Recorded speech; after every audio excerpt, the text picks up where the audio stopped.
Well,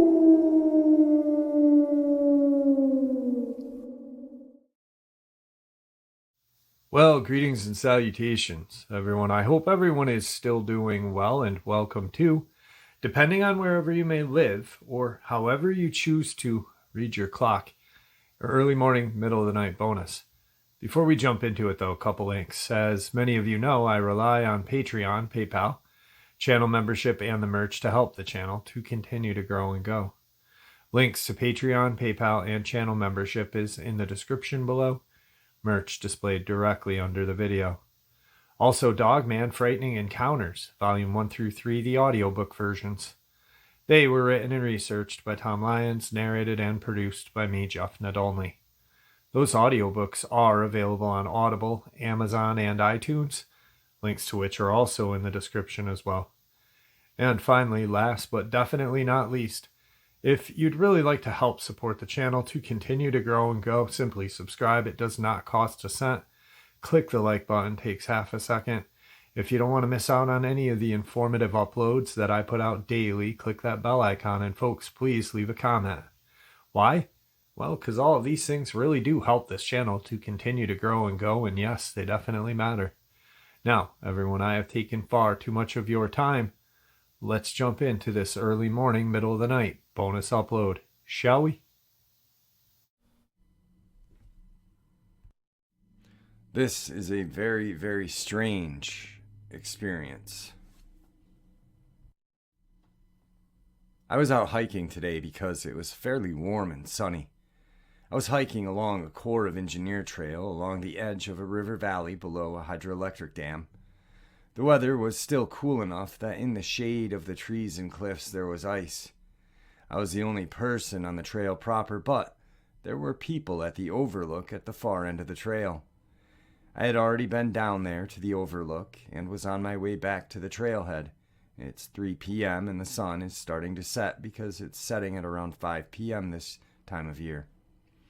Adding in the fact that the ridge is to the west, the sun would effectively set on that trail at 4:30 at the latest. It's getting colder. I was really happy to be leaving the trail at this point because my double layers were not quite enough. I rounded the corner and I saw this old guy with a twirly handlebar mustache. He was buttoning up a red plaid flannel jacket as he walked down the trail toward me. I was surprised to see him because, one, it was way too late for someone to be starting the hike, and two, I had not heard him approaching. When I got closer, he said something to me, but I was walking and couldn't hear him over the crunching of the leaves. This is an oak forest, so there was a good 4 inches of big crunchy leaves on the ground. I stop and he repeats himself. Can't afford to waste a day like this, can we? I reply, no. Not after how cold it's been. He gave me this weird look as though he didn't know what I was talking about. And then he said, well, good night, and turned and walked away. I went a few feet up the trail, but then I got paranoid. You know, the way you get when you're all alone and suddenly see someone unfamiliar. Like I'm just going to make sure he isn't sneaking up on me with a machete or something. So I turned around and he was gone. I could see a good 50 feet down the trail and into the forest, and he was nowhere. He was in a red flannel coat, old blue jeans, and a gray stocking cap. He was holding a pair of gray knit work gloves, just dressed like a typical old guy in the winter. So he really wasn't camouflaged. He was just gone. I didn't even hear footsteps. To me, that's the weirdest part. Now, I've been listening all day to sounds of things walking because I was looking for deer and bear, so my ears were tuned for that, but I never heard it. It was quiet enough to hear people talking at the campground a quarter of a mile away. I could hear traffic on the dam. I heard the people at the overlook a long time before reaching them. And, like I said, the leaves were so crunchy and loud that I couldn't hear him speak over them. Even the little finches and wrens were making loud noises when they would land or hop in the leaves. It just doesn't seem possible that an old man with a shuffling gait wouldn't make a noise. Further up, I was checking for footprints in the mud because I had noticed big dog paw prints the way down. Other than my own, there were no new prints in the mud, no prints that looked like they had belonged to that guy. When I got to the parking lot, the only vehicles there were my own and a park ranger's. Kind of weirds me out. I mean, it's normal, but it wasn't. Like, if I had thought anything was hinky, I had plenty of time to take a picture of him, but he just looked like an ordinary guy. But when I spoke to him, he just seemed off. Enough that I thought something was up. Today's second experience. I'm a 31-year-old female, but at the time of this, I was 24, and I'm changing names and location of this to protect the people and homeowners' privacy. I have a friend, I'll call her Teresa, who owns a house in Texas that's surrounded by woods. There are houses on the outside of those woods, but they aren't very close to this house. She's lived there with her husband and 3 children for about 5 years and never once had any issues. Her husband worked out of town a lot, and when the kids were at school, she'd be alone most of the day since she was a stay-home mom. The house sat on 10 acres or so.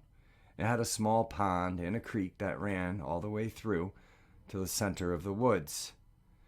When they first moved in, her and I used to walk around through the woods and around the creek, talking and enjoying nature. It was always beautiful and relaxing, so we actually did it a lot, until there really wasn't much more to explore. After a while, she rescued a dog, a beautiful 1-year-old boxer named Allie. Allie was shy at first, but she warmed up to Teresa and the kids, who were 9, 10, and 18. Allie became protective of her family. She knew who was friendly and who was a stranger. She didn't really bark at animals, but there were times other random dogs would show up, and she asserted her dominance, letting them know that this was her territory. She never attacked or seemed aggressive toward me, or anyone really. You could usually find her in the garage on her bed. She didn't like going inside much and enjoyed rolling around in the grass when the sun was out. They had asked me to the house to sit for them for a few days since they had wanted to take the kids on vacation for the summer to a water park about 6 hours away. Of course, I said yeah. I loved their house. It was very beautiful and has a big 8-foot-tall window all around it. I asked if I could have someone stay with me. I hate being alone anywhere. They didn't mind. I asked my boyfriend and sister if they agreed. The day came, a Saturday. My boyfriend and I loaded our bags and headed to Teresa's house. We had made plans to hang out and fish by the pond. We would take advantage and use their 4-wheelers and ride around the woods. Teresa's husband and a few of his friends made mud holes and hills in the small area, so we definitely would be getting dirty. I'm a country girl, so fishing and riding through mud is my kind of fun. We arrived as they were loading up their truck, kids running around getting excited and ready to go. I saw Allie sitting in the garage and asked if she would be staying. Teresa said yeah, that Allie tends to get car sick, so taking her would not be a good idea. I don't mind and go over and pet Allie and play with her. My boyfriend talks with the husband for a bit about using the 4-wheeler, do's and don'ts, instructions for feeding Allie, etc. Then we say our goodbyes and they head off down the road. My sister would show up the next day since she had to work that night and couldn't make it. The rest of the day went by smoothly. We enjoyed fishing for a while, drinking a few beers and chatting. Allie joined us and would jump after the lure when we would cast it out and eventually just laid on the ground next to me and fell asleep. At one point, I noticed her poke her head up, staring off in the distance. She didn't make a sound. The pond is to the left of the house, but somewhat in front, while the opening of the creek is even further left. Leading into the woods, this is where she was looking. At this point, it's starting to get dark outside, and I couldn't really see what she was looking at. About a half an hour later, we decided it's time to go inside, so we cleaned up the fishing poles and picked up our tackle boxes, loading them into the truck. I heard a rustling in the woods next to us and I jumped. There are lots of deer out here, so I figured it was one that was near and we startled it when we were moving around. We head back to the house with our gear. Allie had already run back on her own. The room we stayed in had its own bathroom. It was huge. Windows all the way around. The shower was amazing. Had a jacuzzi tub and 2 walk-in closets. Since there were no other houses around, I immediately undressed without worrying and climbed into the shower. My boyfriend was cooking in the kitchen and I could smell it all the way to the bathroom. It smelled amazing. I didn't realize how hungry I was. I hurried and finished up, climbing out and grabbing a towel to dry off. As I dried off, I thought I heard a growl near one of the windows. I looked up in each window, but I couldn't see anything, so I walked a little closer, but all I could see was my reflection. I heard it again. It kind of freaked me out, but then I remembered Allie. Thinking it was her, I rushed and got dressed and ran to the kitchen. I told my boyfriend about it, but he brushed it off as Allie being the one that was growling at a rodent or something. We ate, watched a movie, and decided to head to bed, as it was already midnight and we wanted an early start the next day. I fell asleep rather quickly, which isn't the norm for me at all, but was awoken by the sound that scared the hell out of me. It was around 2 a.m. at this point. I heard the growling again, but this time it was deeper, more menacing than before.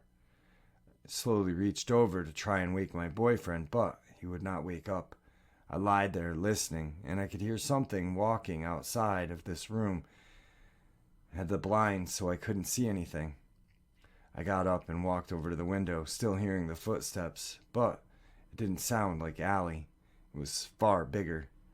I peeked out of the blind, and I could faintly make out a figure in the shape of a dog or something similar. This was not Allie. Allie is white and tan, so I would have been able to see at least the white part of her. This was dark. Scared, I ran back to the bed and laid there until I fell back to sleep. The next day, I told my boyfriend about what had happened, and he laughed it off, saying it must have been dreaming. I couldn't help it, and argued back. He needed to take me serious, stop making fun of me for being scared. He ended up getting pissed at me for arguing with him about to go on a ride on the four-wheeler, even though I begged him not to, because there was something in there. A few hours later, he returns, and we have lunch, and then we go to the game room and play a game of pool. I told him I wanted to go for a ride, but he insisted that I stay inside. Annoyed, I told him I was going to go play with Allie. I go out and feed her, waiting patiently for her to finish eating. Sitting there, having a smoke, looking out at the land, and seeing something moving in the trees. I'm staring intently, trying my hardest to make out the shape, but it's too far away. Just then Allie perks up and looks in the direction, staring, and begins growling. Knowing how she is and seeing her hair stand up, I slowly stand, watching her, and start walking toward the door. She growled louder as I ran inside, calling for my boyfriend, telling him to come outside quick. When we get outside, Allie has run toward the creature at this point, and I start yelling for her to come back. Once we get to the end of the driveway, we can hear Allie barking like crazy, looking in the direction the barking is coming. We can see this creepy-looking thing stand a few feet away from Allie. It's too far away to make out any details, but we can tell it's hairless. And a dark gray, almost black skin tone. I jump in the truck as my boyfriend floors it toward Allie and this creature. By the time we get there, Allie has this thing in the creek, so we run over to see what it is. My boyfriend keeps a gun in the truck at all times and has it loaded and ready. This thing looked like a dog, but it was much bigger. It had fangs 2 to 3 inches long that stuck outside of its mouth, even when it was closed. Dark gray, leathery skin, with a few patches of thin hair on its body. It was pressed up against the wall of the creek, growling, its teeth bared. Its eyes were black as night. It had blood on its leg. I'm thinking that Allie tried attacking it. The whole time we stand there in shock at what we are seeing, not moving or making a sound, just watching it. When it moved toward Allie, my boyfriend shot it twice and yelled out. It yelled out a strange, creepy yelp and fell in the water. Allie backed up and let him get closer to the thing. I screamed and said not to get too close. I called animal control and the police to come and get this thing. An hour or so later, after the police and animal control came and took the creature, we had calmed down a bit. I went to go check on Allie and realized she had blood on her neck. I put on some gloves and checked her out, noticing 2 puncture wounds on her neck. I called the emergency vet and explained the situation. He said I needed to contact animal control first. I called Teresa earlier and filled her in on the situation. She said they would be back in the next day and that I could leave the house, but I needed to take Allie with me. Once I contacted animal control again and told them of Allie, they came back and picked her up, stating that if the creature was diseased, she would need treatment. We promptly left after Allie was picked up. We were not staying there alone again. About 2 weeks passed before I heard from Teresa again. I called her several times, wanting an update, but they never gave her one. So I decided to call them myself. They told me that it was just a dog with rabies and that Allie was being treated for it. There was no way whatsoever that is true. There are not dogs with 3-inch fangs. No way. When I began asking questions, they told me to contact the police if I wanted the answer. The police acted as if they didn't know what I was talking about, saying the case number I gave them didn't exist. The officers that had come out there supposedly did not work there and never had. Are you kidding me? They're hiding something. They don't want us to know what's going on. There is something in the woods here in Texas, and we are not supposed to know about it. Allie came home a couple days later, but she was different. She was more aggressive, growling at Teresa and the kids. They all became afraid of her until one day they, too, had to call animal control. Allie had to be put down that night. She had bitten the animal control officer when he stepped out of his truck. Something happened to her, and no one will tell us what actually is going on here. I had taken a picture of it, but it's been so long that I no longer have it. Be careful in the woods. You never know what you'll find, or what will find you. Alright, so after I finished reading that, I had chills, which is kind of hard when you have a fever and your studio is 85 degrees. But where this encounter took place or experience took place was in Texas. I don't know where in Texas, but thinking back, the attack or the bite marks that were talked about that this strange creature, canine-like creature had, reminded me of Christopher Whiteley from Lipin, Texas. He was found dead and pretty torn up, pretty bad. The sheriff's department said mountain lion attack. DNR came out, said this wasn't a mountain lion. And when I contacted Lipin County Sheriff's Department, the deputy that I spoke to said that, I said, well, if this wasn't a wild animal attack, then what was it? And he said, you're going to have to talk to the investigator on this case. And I left a message and I never got a call back. So just kind of more proof that they know what's going on and they want to keep it secret from us. Today's third experience. I've always had a weird sleep schedule, and when I was 15 and 16, it was very common for me to be up at 2 in the morning and later in the summer. One night at around 3 in the morning, I decided to go outside into the backyard to get some fresh air, since it was a pretty warm night.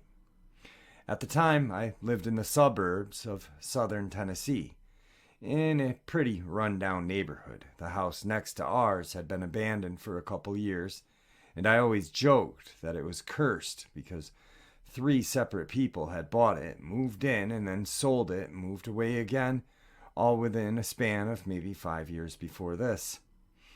At this time, the house was unoccupied, and had been for some time. While I was outside, I started to listen to some music on my MP3 player with my headphones on. After a while, I started to hear this growling/snorting sound. That wasn't super loud, but still managed to get past my headphones and music.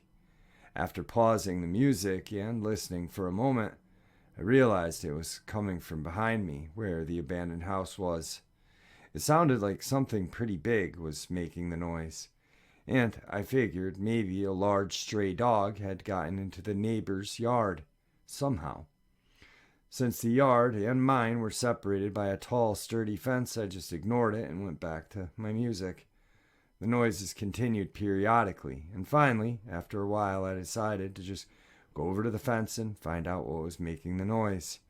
As I approached the fence, I heard this rustling sound on the other side, like something was moving in the tall grass. Figuring now that it was most definitely a stray dog, I leaned in close to the fence and looked through one of the cracks in the boards. A pair of huge yellow eyes was staring directly back at me, at eye level with me.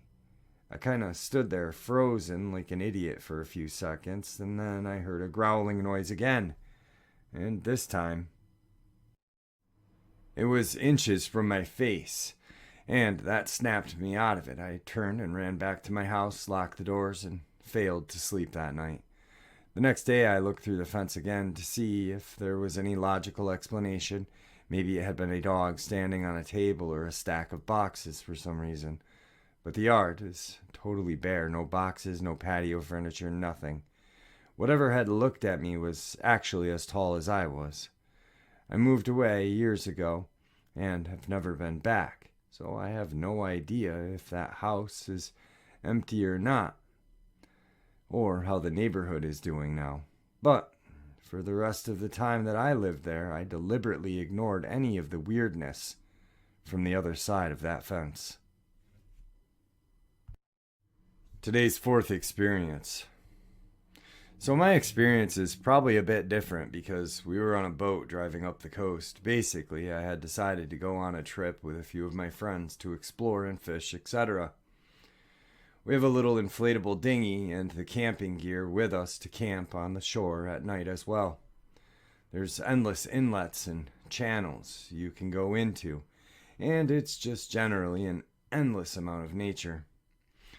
We're on our second day of the trip, cruising along. The sun was reflecting in my eyes off of the water, so I couldn't really see well. Suddenly, I see a big log in front of us. I probably overreacted and pulled the throttle back real hard and accidentally put it in reverse.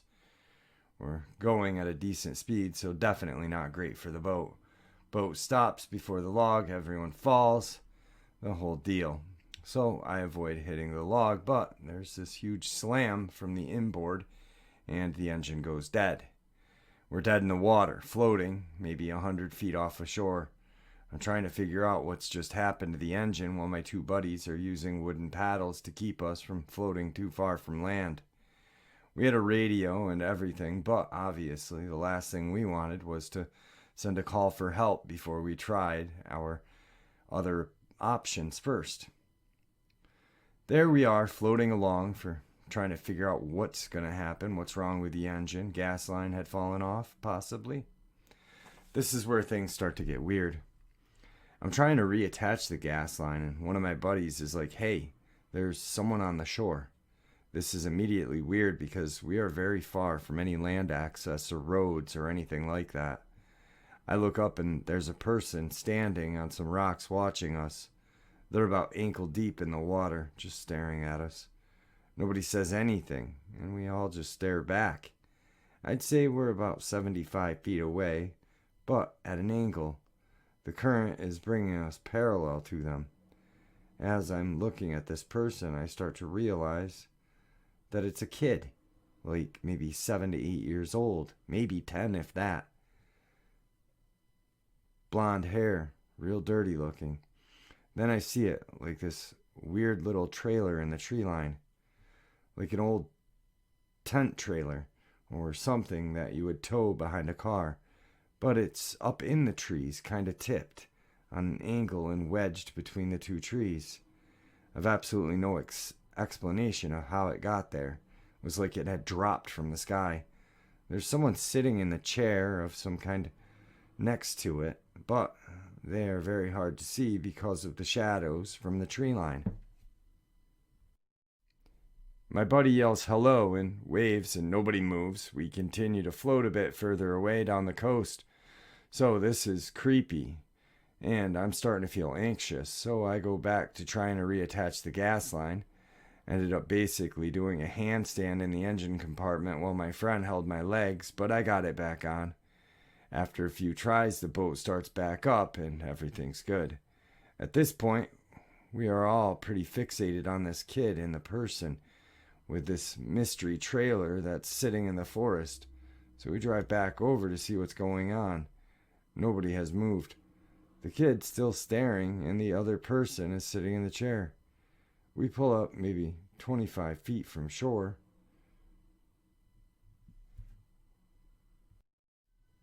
The kid had something like a dowel or a broomstick or something next to him on the shore that maybe had a fishing line on it, so I try to yell hello, and that we had engine issues and ask them if they're okay. This kid is watching us with his wrist curled back in this really weird, uncomfortable looking way, and starts to tilt his head back and forth like a dog listening to the sound.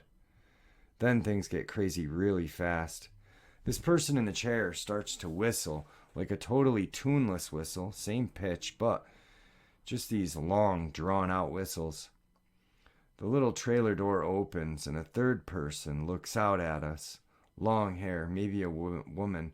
Suddenly there's a bunch of cracking, and a fourth person comes out of the trees, not running, but at a fast stride. Boat's still running, kids are tilting their head at us. The person in the chair's whistling. This man walks full stride to the water and starts swimming towards our boat. Just as he hits the water, 3 more people come out of the trailer. Everyone had long hair, and it was super hard to see gender. They all made a dash for the water and start to swim towards us. I put the boat in drive, and we started to pull away.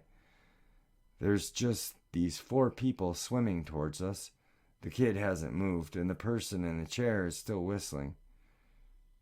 Driving the full trip back, nobody knew what to think, and our best guess was that these were some kind of vagrant people who lived there and were trying to scare us away. Still, the thing I get the most stuck on is what would have happened if they started swimming when the engine was dead. That and how they got this trailer in the middle of nowhere and jammed it between 2 trees. And there you have it, folks, this early morning, middle of the night bonus. I do hope you all enjoyed it as much as I enjoyed sharing it with you. I'd like to thank you all for supporting the channel. It is your support that keeps this channel growing and going, and what gives us all a place and a chance to share our experiences and theories judgment-free. Everyone's simply treated with the respect that we all deserve, so thank you. Please stay safe, happy, healthy, and ever vigilant, keeping an eye on our children, pets, family, and friends. These creatures are real. They are out there, and they are dangerous. Share this information with those you love and care about, and it may just help save their lives someday. Until next time, never stop asking questions, never stop searching for the truth, and God bless.